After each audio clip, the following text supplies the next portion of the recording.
wound. And that's the only piece of equipment that is absolutely critical for survival in that situation. And for a brief period of time after combat, there's a grace period when you can tend the wound. This vasoconstriction has another effect. Remember, for survival purposes, it gives you great strength and it limits your bleeding under certain circumstances. But there are always other aspects to it. And one of the aspects is this. It starts causing you to lose your motor control. All of us have been out on a cold day and we lose control of our fingers. You know why? Because the cold is causing vasoconstriction in your hands. And you're losing your manual dexterity.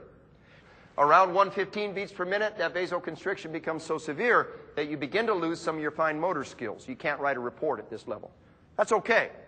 Because between 115 and 145, your optimal survival and combat performance level, your complex motor skills, your visual reaction time, your cognitive reaction time are at their highest. But as your arousal gets higher and higher, your performance level starts to drop off now and get worse and worse. Above around 145, what happens is your complex motor skills begin to deteriorate. Your ability to load a magazine or to change channels on a radio or something like that begin to deteriorate.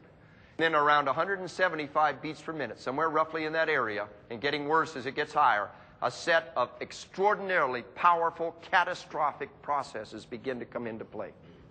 Above 175 beats per minute, the only thing that works well is your gross motor skills. That's running or grappling like a great big hairless, clawless bear.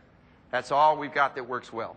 Above 175, the single most horrendous effect is that the forebrain shuts down. The forebrain, that's the mind of a human being. So, all of these great high-level thought processes are going on. Then you got your midbrain.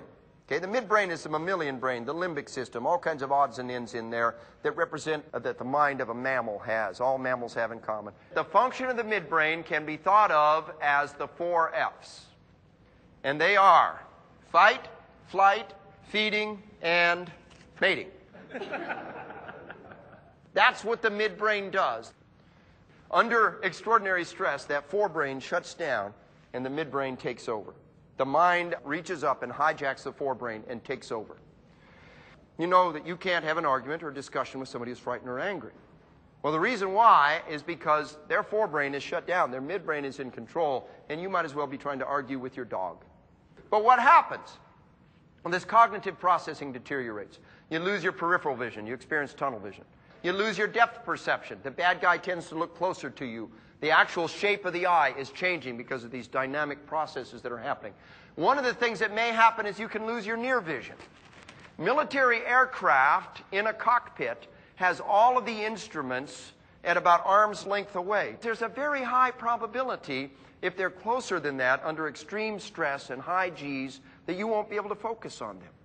One of the things that may happen to you in combat is you may not be able to get a good sight picture on that weapon.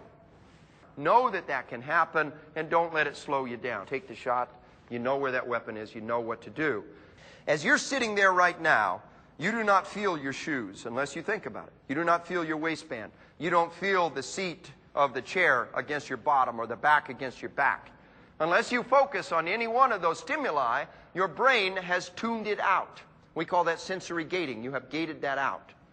Now, what happens under an extraordinarily stressful situation is this sensory gating process becomes so powerful that the body will cut out all information except from one sense. The one sense that you need most for survival. And usually that sense is what? Vision. What that means is there can be extraordinarily loud sounds and you won't hear them, or they will sound very, very faint to you in a combat environment. A friend of mine is a SWAT team member, and he was talking about how he was wrestling with a suspect with a shotgun.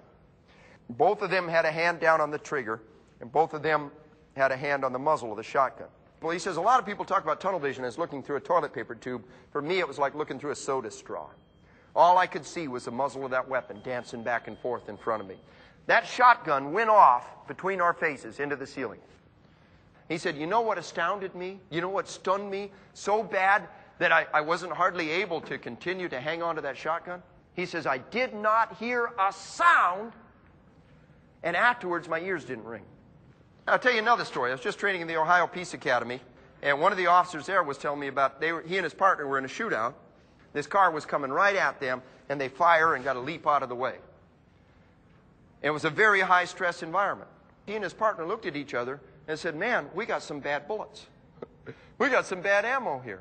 All they did was just go pop, pop. There was no bang, bang. They thought all that happened was the primers went off.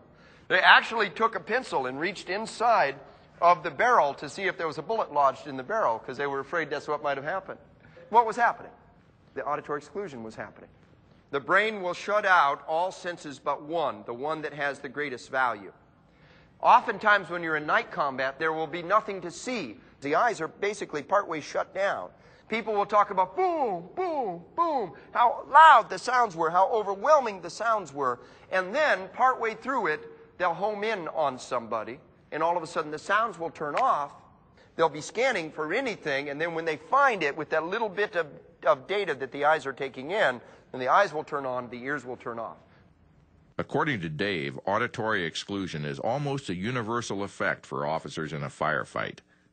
In fact, a police psychologist from Oregon, Dr. Alexis Artwall, reports that 9 out of 10 officers involved in shootings experience this sensation of diminished sound. Dave cites other findings from Dr. Artwall's research, phenomena you may experience in a life-threatening confrontation. 8 out of 10 experience tunnel vision. Now, these are the ones, on all of this data, these are the ones that were aware of it. The reality is probably a little bit higher, just sometimes you're not aware of it. 8 out of 10 experience automatic pilot. Now, that is a good sign. Autopilot means that you have been trained to the point where you're going to do the action that needs to be done without giving it conscious thought. 6 out of 10 experience slow motion time. One officer told me the situation was like this. He's a SWAT team member, and he says, I was coming around the corner, and I came into a room with bad guys everywhere. I think he said 3 bad guys sitting there, weapons all around. He says, I came into the room. And all of a sudden, as I came into the room, I said to myself, I can't move my feet. I can't move my feet. What's wrong? I can't move my feet. And then he said, I suddenly realized I can move my feet just very slowly. And he says, I suddenly realized this is that slow motion time I've always heard about. I got all the time in the world. This guy goes first, and then this one, and then this one. You see what a powerful survival mechanism that is? 1 out of 10 reported experiencing temporary paralysis. In a gunfight, paralysis is not a survival mechanism. Some of them may have simply frozen because they didn't know what to do. Some of that temporary paralysis is what? People experiencing the slow motion time and didn't know. What would happen if he froze up and decided to stop trying when that happened? Well, then he would experience that as paralysis instead of understanding and continuing to work his way through that. And so there's a necessity to understand that that's going to happen and work your way on through it. 6 out of 10 experience heightened visual clarity. Sometimes what happens is you get what's called a flashbulb memory. The SWAT team members call it a Kodak moment. Because what happens is you come around the corner and all of a sudden there's somebody with a gun. For the next 10 seconds, you're in a blazing gunfight. But when you look back on it, all you remember visually is that initial image. That initial image is burned into your mind. Another thing that happens is memory loss for parts of the event. If you fire more than just like 1 round or so, you have extraordinary difficulty remembering how many rounds you fired. About half have this sense of disassociation, a sense of detachment as though it were happening to somebody else and they're sitting there watching it. 4 out of 10 experience intrusive, distracting thoughts. Sometimes there are things like, oh man, I was supposed to get a quart of milk on the way home. Usually they cover 1 or 2 areas. Either, man, I wish I'd have kissed the kids on the way out the door this morning.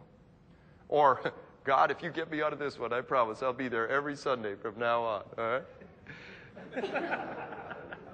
If you're not right in those 2 areas of your life, your family and, if you will, kind of that spiritual realm, they'll come back at that moment of truth to a certain degree. 2 out of 10 experience memory distortions.